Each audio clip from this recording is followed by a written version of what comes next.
सतीश उर्फ खोक्या भोसलेला प्रयागराजवरून अटक करण्यात आली आहे। यूपी पोलीस आणि बीड पोलिसांचं हे ऑपरेशन होतं अशी माहिती नवनीत कौवत यांनी दिलेली आहे। खोक्या भोसलेच्या मागावर आम्ही आधीपासूनच होतो असंही नवनीत कौवत म्हणाले।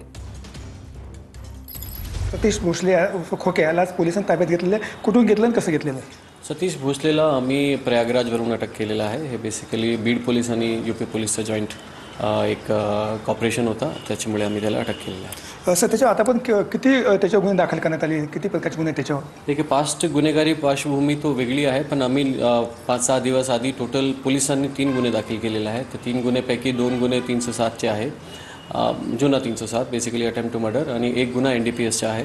1 गुन्ह्यामध्ये फॉरेस्ट डिपार्टमेंटने स्वतःहून कारवाई करून त्यांच्या विभागामार्फत कारवाई सुरू आहे। सर गेल्या 6 दिवसापासून खोक्या हा फरार होता, पण माध्यमांसमोर आला, पण पोलिसांसमोर आलेला नव्हता।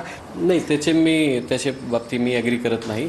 पोलीस आणि मीडिया हे दोन्ही वेगवेगळे डिपार्टमेंट आहे। आरोपीच्या मीडियासोबत जो बिहेवियर आहे तो वेगळा असता, पोलीसतर्फे जो बिहेवियर आहे तो वेगळा असता। पोलीस त्याला अटक करते, मीडिया त्याला त्याची गोष्टी सगळ्या लोकांना दाखवते। दोन्हीमध्ये फरक आहे। आमची टीम मागे होती, आम्हाला शुअर होता की आम्ही त्यांना अटक करणारच आहे, आणि मी शेवटी त्याला अटक केली। सर खोक्याला किती वाजेपर्यंत तिथं आणलं जाईल आणि कधी ताब्यात घेतले त्याला? ठीक आहे, हे प्रोसिजर असते आपल्या परराज्यामध्ये। त्याला आपण अटक केली असेल तर आपल्याला ट्रान्झिट रिमांड घ्यावा लागते। ट्रान्झिट रिमांड एकदा भेटली तो उद्या किंवा परवा आपण त्याला इथे आणू।